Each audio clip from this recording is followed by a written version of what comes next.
Parts of speech ਦੇ part ਪ੍ਰੈਪੋਜੀਸ਼ਨਸ ਬਾਰੇ ਦੱਸਾਂਗਾ ਕਿ ਪ੍ਰੈਪੋਜੀਸ਼ਨਸ ਕੀ ਹੁੰਦੀਆਂ ਨੇ। ਪਹਿਲਾਂ ਮੈਂ ਤੁਹਾਨੂੰ ਸਾਰਾ ਇਸਦਾ ਓਵਰਆਲ ਦੇਵਾਂਗਾ ਤੇ ਬਾਅਦ ਦੇ ਵਿੱਚ ਤੁਹਾਨੂੰ ਜੋ ਪ੍ਰੈਪੋਜੀਸ਼ਨ ਦੀ ਲੋੜ ਪੈਂਦੀ ਹੈ ਤੇ ਜਿਨ੍ਹਾਂ ਦੇ ਵਿੱਚ ਪ੍ਰੋਬਲਮ ਆਉਂਦੀ ਹੈ ਤੇ ਉਹਨਾਂ ਦੇ ਰੂਲ ਦੱਸਾਂਗਾ। ਬੇਸਿਕਲੀ ਪ੍ਰੈਪੋਜੀਸ਼ਨ ਲੈਟਿਨ ਲੈਂਗੁਏਜ ਦਾ ਵਰਡ ਹੈ ਪ੍ਰੀ। ਪ੍ਰੀ ਦਾ ਮਤਲਬ ਹੁੰਦਾ ਹੈ ਪਹਿਲਾਂ, ਕਿ ਜਿੱਦਾਂ ਆਪਾਂ ਕਹਿ ਸਕਦੇ ਕਿ Latin and Greek where such words are placed before the complement and hence are called prepositioned. Punjabi 'ਚ ਦੱਸਾਂ ਤਾਂ ਉਹ ਸ਼ਬਦ ਜਾਂ ਸ਼ਬਦਾਂ ਦਾ ਸਮੂਹ ਜਿਹੜਾ ਕਿਸੇ ਨਾਂ ਜਾਂ ਪੜਨਾਮ ਜਾਂ ਵਾਕ ਦੇ ਦੂਜੇ ਭਾਗ ਦੇ ਸੰਬੰਧ ਨੂੰ ਦਰਸਾਉਂਦਾ ਹੋਵੇ ਉਸ ਨੂੰ ਪ੍ਰੈਪੋਜੀਸ਼ਨ ਕਹਿ ਦਿੰਦੇ ਹਾਂ। ਐਕਚੁਅਲੀ ਪ੍ਰੈਪੋਜੀਸ਼ਨਸ, ਪੋਸਟਪੋਜੀਸ਼ਨਸ ਤੇ ਸਰਕਮਪੋਜੀਸ਼ਨ, ਇਹ ਤਿੰਨ ਪੋਜੀਸ਼ਨ ਹੁੰਦੀਆਂ ਹਨ ਤੇ ਇਹ ਤਿੰਨੇ ਪੋਜੀਸ਼ਨਾਂ ਐਡਪੋਜੀਸ਼ਨਸ ਦੇ ਵਿੱਚ ਆਉਂਦੀਆਂ। ਬਟ ਜੋ ਪ੍ਰੈਪੋਜੀਸ਼ਨ ਆ ਉਹ ਲੈਟਿਨ ਲਈ, ਗ੍ਰੀਕ ਲਈ ਤੇ ਇੰਗਲਿਸ਼ ਲਈ ਯੂਜ਼ ਹੁੰਦੀਆਂ ਹਨ। ਪੋਸਟਪੋਜੀਸ਼ਨ ਹੁੰਦੀਆਂ ਹਿੰਦੀ, ਸਿੰਧੀ, ਟਰਕਿਸ਼, ਕੋਰੀਅਨ, ਇਹਨਾਂ ਲੈਂਗੁਏਜ ਲਈ ਯੂਜ਼ ਹੁੰਦੀਆਂ। ਤੇ ਜੋ ਤੀਸਰਾ ਜੋ ਮੈਂ ਤੁਹਾਨੂੰ ਸਰਕਮ ਪੋਜੀਸ਼ਨ ਦੱਸਿਆ ਹੈ ਤਾਂ ਉਹ ਕੁਝ ਕੇਸ ਹੁੰਦੇ ਹਨ ਜਿਨ੍ਹਾਂ ਵਿੱਚ ਫੰਕਸ਼ਨ ਨੂੰ ਦੱਸਣ ਲਈ ਉਹ ਪਹਿਲਾਂ ਵੀ ਆ ਸਕਦੀਆਂ ਹਨ ਤੇ ਬਾਅਦ 'ਚ ਵੀ ਆ ਸਕਦੀਆਂ ਹਨ, ਉਹਨਾਂ ਨੂੰ ਸਰਕਮ ਪੋਜੀਸ਼ਨ ਕਿਹਾ ਜਾਂਦਾ ਹੈ। ਤਾਂ ਬੇਸਿਕਲੀ ਇਹ ਲੈਟਿਨ ਲੈਂਗੁਏਜ ਦੇ ਵਰਡਸ ਨੇ ਤੇ ਪ੍ਰੀ ਪੋਸਟ ਜਾਂ ਸਰਕਮ ਤੋਂ ਹੀ ਆਪਾਂ ਨੂੰ ਪਤਾ ਲੱਗ ਜਾਂਦਾ। ਪ੍ਰੀ ਪਹਿਲਾਂ, ਪੋਸਟ ਬਾਅਦ ਤੇ ਸਰਕਮ ਦਾ ਮਤਲਬ ਹੁੰਦਾ ਅਰਾਊਂਡ। ਹੁਣ ਆਪਾਂ ਜੋ ਪ੍ਰੈਪੋਜੀਸ਼ਨਸ ਦੀ ਲੋੜ ਆਇਲਸ ਦੌਰਾਨ ਪੈਂਦੀ ਹੈ ਜਾਂ ਆਪਣੀ ਡੇਲੀ ਬੋਲਚਾਲ ਦੇ ਵਿੱਚ ਆਪਾਂ ਉਹਨਾਂ ਨੂੰ ਵਰਤਦੇ ਹਾਂ ਤਾਂ ਮੈਂ ਉਹਨਾਂ ਦੀ ਗੱਲ ਕਰੂੰਗਾ। ਤੇ ਜਿਨ੍ਹਾਂ ਦੇ ਵਿੱਚ ਪ੍ਰੋਬਲਮ ਆਉਂਦੀ ਹੈ ਕਿ ਸੇਮ ਜਿਹੀਆਂ ਲੱਗਦੀਆਂ ਹੁੰਦੀਆਂ ਹਨ ਤੇ ਆਪਾਂ ਲਿਖ ਵੀ ਆਉਣੇ ਆ ਬਟ ਅਕੋਰਡਿੰਗ ਟੂ ਰੂਲ ਜਦੋਂ ਐਗਜ਼ਾਮੀਨਰ ਚੈੱਕ ਕਰੂਗਾ ਤਾਂ ਉਹ ਡੈਫੀਨੇਟਲੀ ਰੋਂਗ ਹੋਣਗੀਆਂ। ਸਭ ਤੋਂ ਪਹਿਲਾਂ ਐਟ ਤਿੰਨ ਕੰਡੀਸ਼ਨ ਦੇ ਵਿੱਚ ਯੂਜ਼ ਹੁੰਦਾ ਹੈ। ਸਭ ਤੋਂ ਪਹਿਲਾਂ ਜੇ ਤੁਸੀਂ ਕੋਈ ਟਾਈਮ ਦੱਸਣਾ ਕਿ at 6 o'clock we will meet at 6 o'clock, yesterday we met at 7 o'clock, ਕੋਈ ਵੀ ਟਾਈਮ ਫਰੇਜ਼ ਦੱਸਣੀ ਆ ਕਿ ਜੋ ਨੂਮੈਰਿਕ ਦੇ ਵਿੱਚ ਹੋਵੇ ਤਾਂ ਉਸ ਦੇ ਨਾਲ ਹਮੇਸ਼ਾ ਹੀ ਐਟ ਯੂਜ਼ ਹੁੰਦਾ ਹੈ। ਨੈਕਸਟ ਜੋ ਹੈ ਉਹ ਹੈ near place, means near but not inside. ਉਦਾਹਰਨ ਲਈ ਦੱਸ ਦੇਵਾਂ, ਆਈ ਐਮ ਐਟ ਸ਼ੋਪਰਸ, ਤਾਂ ਮੇਰਾ ਜੋ ਕਹਿਣ ਦਾ ਮਤਲਬ ਹੈ ਕਿ ਮੈਂ ਸ਼ੋਪਰਸ ਦੇ ਨਜ਼ਦੀਕ ਹਾਂ ਪਰ ਸ਼ੋਪਰ ਦੇ ਅੰਦਰ ਨਹੀਂ ਹਾਂ। ਜਦੋਂ ਵੀ ਕਿਸੇ ਜਗ੍ਹਾ ਦੇ ਨੇੜੇ ਦੱਸਣਾ ਹੋਵੇ ਅੱਗੇ ਜਾਂ ਪਿੱਛੇ, ਇਹ ਨਹੀਂ ਕਿ 2 ਕਿਲੋਮੀਟਰ ਜਾਂ 3 ਕਿਲੋਮੀਟਰ, ਕਿ ਜਦੋਂ ਤੁਹਾਡੀ ਦੂਰੀ ਮੀਟਰਸ ਦੇ ਵਿੱਚ ਹੋਵੇ 50, 60 ਜਾਂ ਤੁਹਾਨੂੰ ਦਿਖਦਾ ਹੋਵੇ ਪਲੇਸ, ਤਾਂ ਉਦੋਂ ਤੁਸੀਂ ਕਿਸੇ ਨੂੰ ਕਹਿ ਸਕਦੇ ਕਿ I am at this place. ਤਾਂ ਇਹਦਾ ਮਤਲਬ ਹੁੰਦਾ ਹੈ ਕਿ ਤੁਸੀਂ ਉਸ ਜਗ੍ਹਾ ਦੇ ਨੇੜੇ ਹੋ ਬਟ ਉਸ ਜਗ੍ਹਾ ਦੇ ਅੰਦਰ ਨਹੀਂ ਹੋ। ਉਸ ਕੰਡੀਸ਼ਨ ਦੇ ਵਿੱਚ ਐਟ ਯੂਜ਼ ਕਰਨਾ ਹੈ। ਤੀਸਰੀ ਕੰਡੀਸ਼ਨ ਹੈ ਜੋ ਐਟ ਦੀ, ਉਹ ਹੈ ਆਫਟਰਨੂਨ ਤੇ ਨਾਈਟ।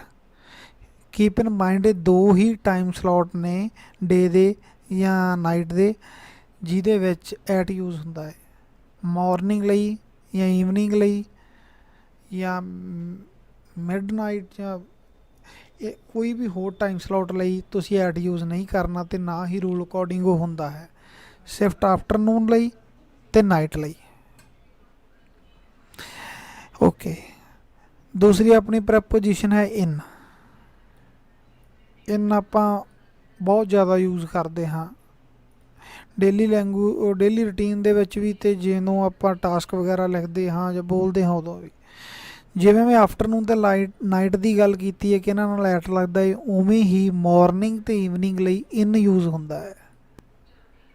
ਜਦੋਂ ਵੀ ਆਪਾਂ ਮਾਰਨਿੰਗ ਦੀ ਗੱਲ ਕਰਨੀ ਹੈ ਜਾਂ ਈਵਨਿੰਗ ਦੀ ਗੱਲ ਕਰਨੀ ਹੈ ਤਾਂ ਉਹਦੇ ਨਾਲ ਇਨ ਹੀ ਲੱਗੇਗਾ, ਉਹਦੇ ਨਾਲ ਐਟ ਨਹੀਂ ਲੱਗੇਗਾ।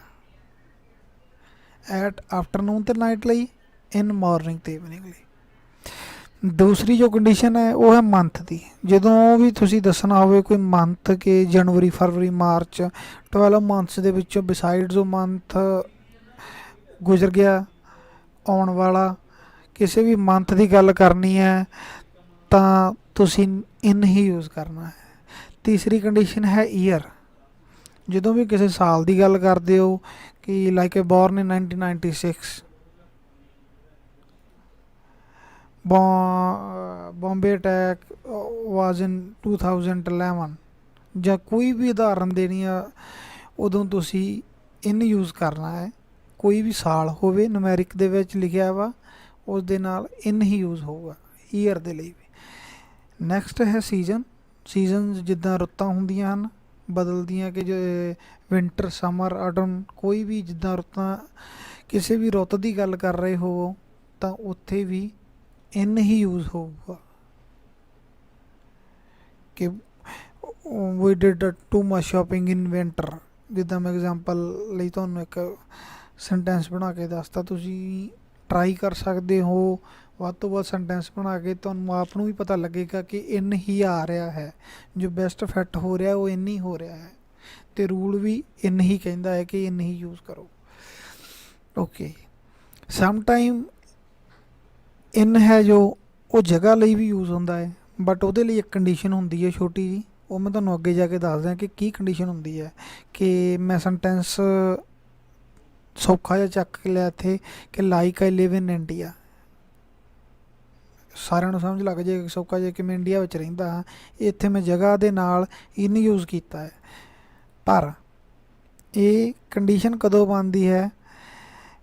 ਆਈ live at Punjab in India, ਜਦੋਂ ਦੋ ਜਗ੍ਹਾ ਦਾ ਨਾਂ ਆ ਰਿਹਾ ਹੋਵੇ, ਇੱਕ ਜਗ੍ਹਾ ਛੋਟੀ ਹੋਵੇ, ਇੱਕ ਜਗ੍ਹਾ ਵੱਡੀ ਹੋਵੇ।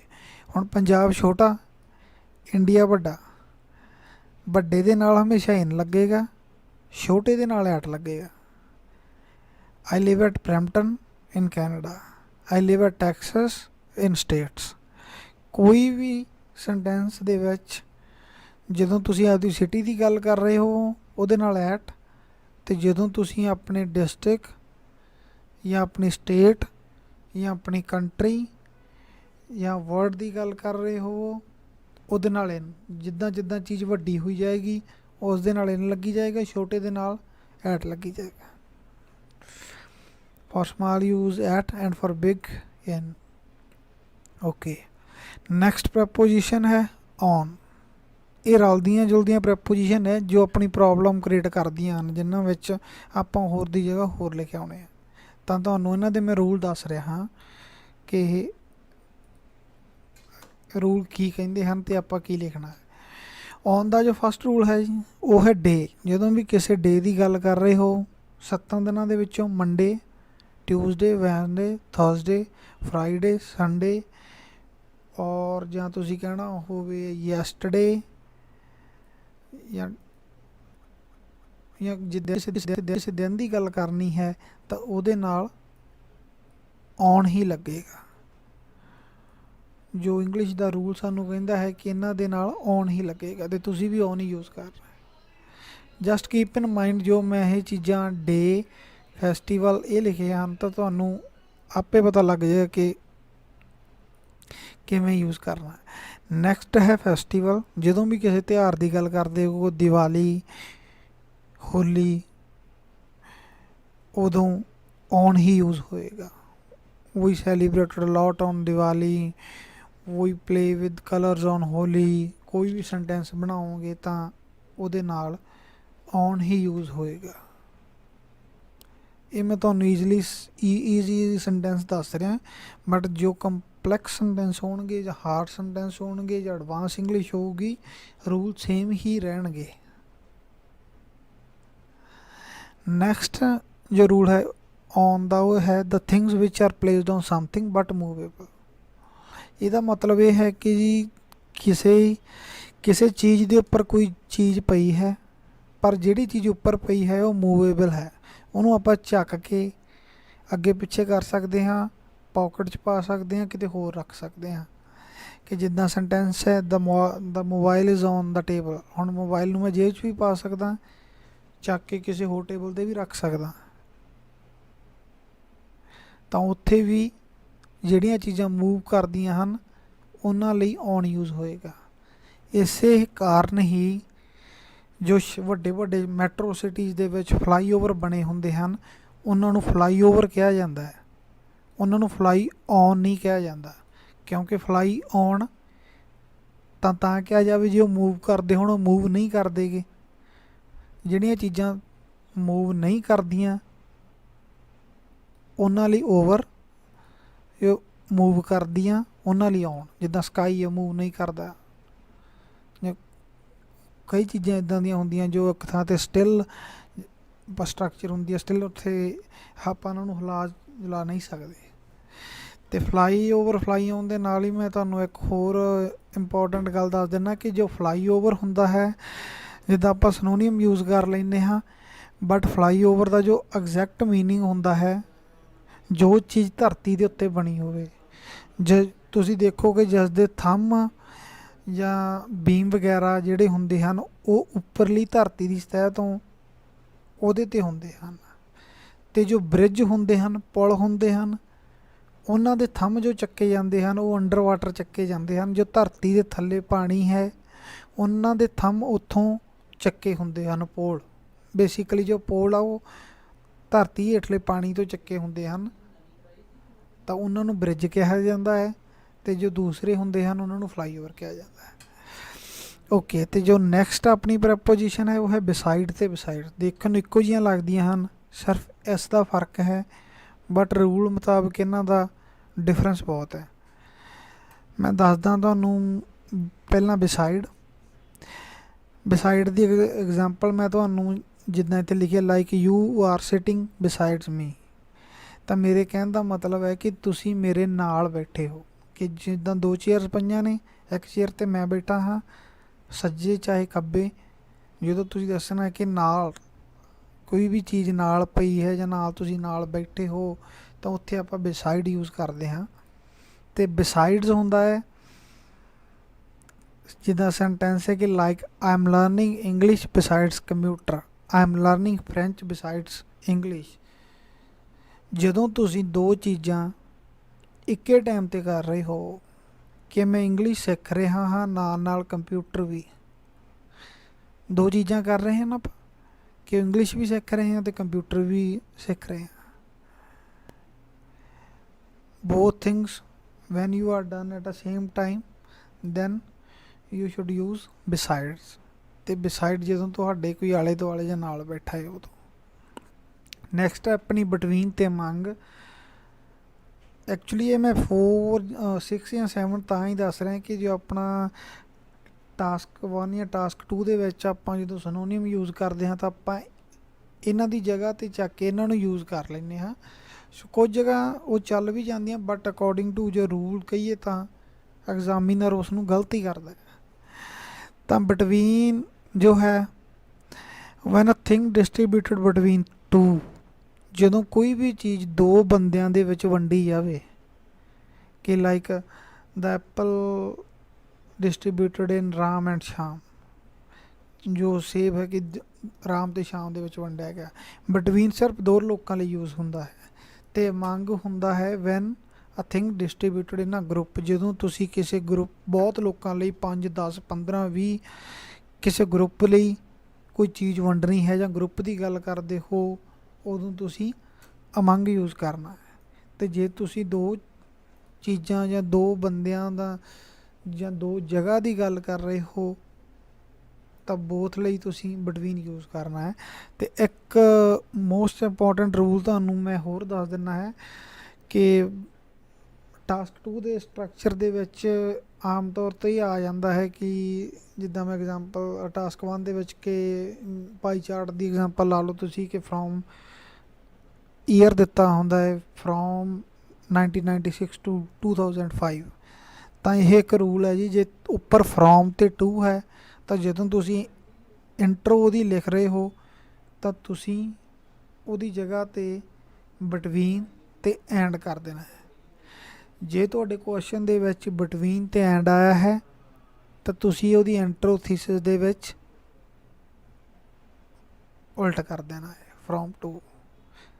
ਤੇ ਇਹ ਤੁਸੀਂ ਧਿਆਨ 'ਚ ਰੱਖਣਾ ਹੈ ਕਿ ਬਿਟਵੀਨ ਦੇ ਨਾਲ ਟੂ ਨਹੀਂ ਲੱਗਣਾ ਤੇ ਫਰੋਮ ਦੇ ਨਾਲ ਐਂਡ ਨਹੀਂ ਲੱਗਣਾ। ਬਿਟਵੀਨ ਦੇ ਨਾਲ ਟੂ ਹੀ ਆਏਗਾ, ਬਿਟਵੀਨ ਦੇ ਨਾਲ ਸੌਰੀ ਐਂਡ ਹੀ ਆਏਗਾ ਤੇ ਫਰੋਮ ਦੇ ਨਾਲ ਟੂ ਹੀ ਆਏਗਾ। फोर्थ जो अपनी प्रपोजिशन है, सॉरी फोर्थ हो गई बिटवीन ते अमंग। एग्जाम्पल मैं तुहानू दस दित्ती हैं, जिद्दां give this apple between Jack and John, ते अमंग दी है give this apple among all student, के सारे बच्चों च वंड दिओ। फिफ्थ अपना है जी ऑन ते इन, चेयर लई।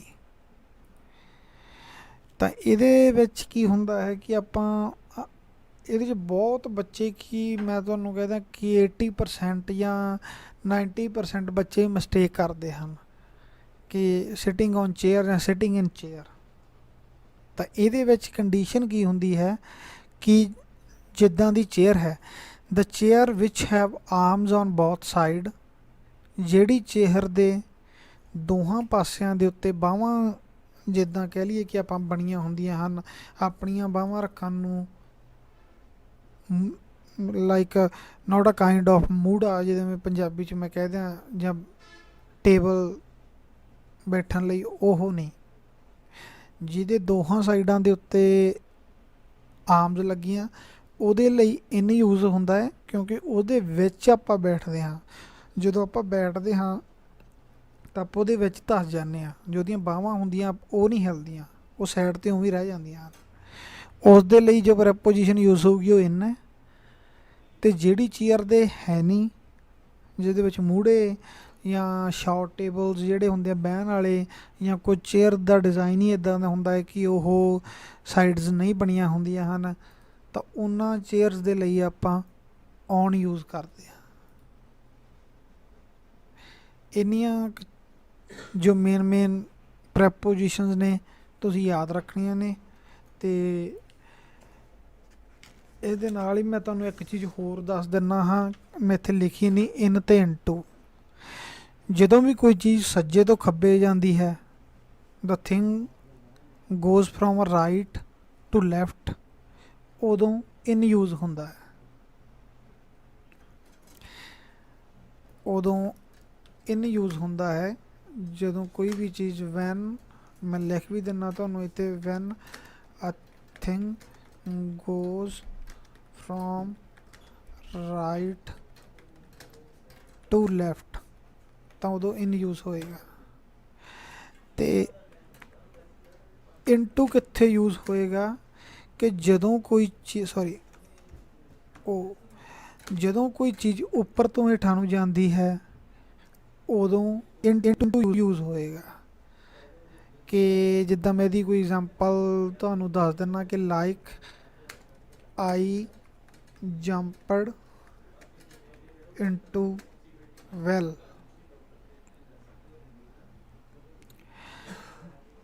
ਤਾਂ ਮੈਂ ਆਪਾਂ ਵੈਲ ਦੀ ਜਗ੍ਹਾ ਵਾਟਰ ਕਰ ਦਿੰਦੇ ਹਾਂ। ਚਲੋ, ਆਈ ਜੰਪਡ ਇਨਟੂ ਵਾਟਰ, ਕਿ ਮੈਂ ਪਾਣੀ ਦੇ ਵਿੱਚ ਛਾਲ ਮਾਰੀ। ਇੱਥੇ ਮੈਂ ਇਨ ਨਹੀਂ ਯੂਜ਼ ਕਰੂੰਗਾ ਕਿਉਂਕਿ ਮੈਂ ਸੱਜੇ ਤੋਂ ਖੱਬੇ ਨਹੀਂ ਗਿਆ, ਮੈਂ ਉੱਪਰ ਤੋਂ ਹੇਠਾਂ ਗਿਆ, ਇਸ ਲਈ ਮੈਂ ਇਨਟੂ ਯੂਜ਼ ਕੀਤਾ ਹੈ। ਅਤੇ ਜੇ ਮੈਂ ਕਹਾਂ ਕਿ ਮੈਂ ਰੂਮ ਦੇ ਵਿੱਚ ਟਹਿਲ ਰਿਹਾ ਹਾਂ ਅਤੇ ਸੱਜੇ ਤੋਂ ਖੱਬੇ ਜਾ ਰਿਹਾ ਹਾਂ, ਤਾਂ ਇੱਥੇ ਮੈਂ ਕਹਿ ਸਕਦਾ ਕਿ like I am in the room. ਜਦੋਂ ਕੋਈ ਚੀਜ਼ ਸੱਜੇ ਤੋਂ ਖੱਬੇ ਜਾਂਦੀ ਹੈ ਤਾਂ ਇਨ, ਅਤੇ ਜਦੋਂ ਕੋਈ ਚੀਜ਼ ਉੱਪਰ ਤੋਂ ਹੇਠਾਂ ਜਾਂਦੀ ਹੈ ਤਾਂ ਇਨਟੂ। ਸੋ ਇਹ ਕੁਝ ਪ੍ਰੈਪੋਜੀਸ਼ਨ ਨੇ, ਤੁਸੀਂ ਯਾਦ ਰੱਖਣੀਆਂ ਹਨ। ਨੈਕਸਟ ਜੇ ਤੁਹਾਨੂੰ ਕੋਈ ਲੋੜ ਪਵੇ ਤਾਂ ਤੁਸੀਂ ਮੈਨੂੰ ਦੱਸ ਵੀ ਸਕਦੇ ਹੋ, ਤਾਂ ਆਪਾਂ ਇੱਕ ਵੀਡੀਓ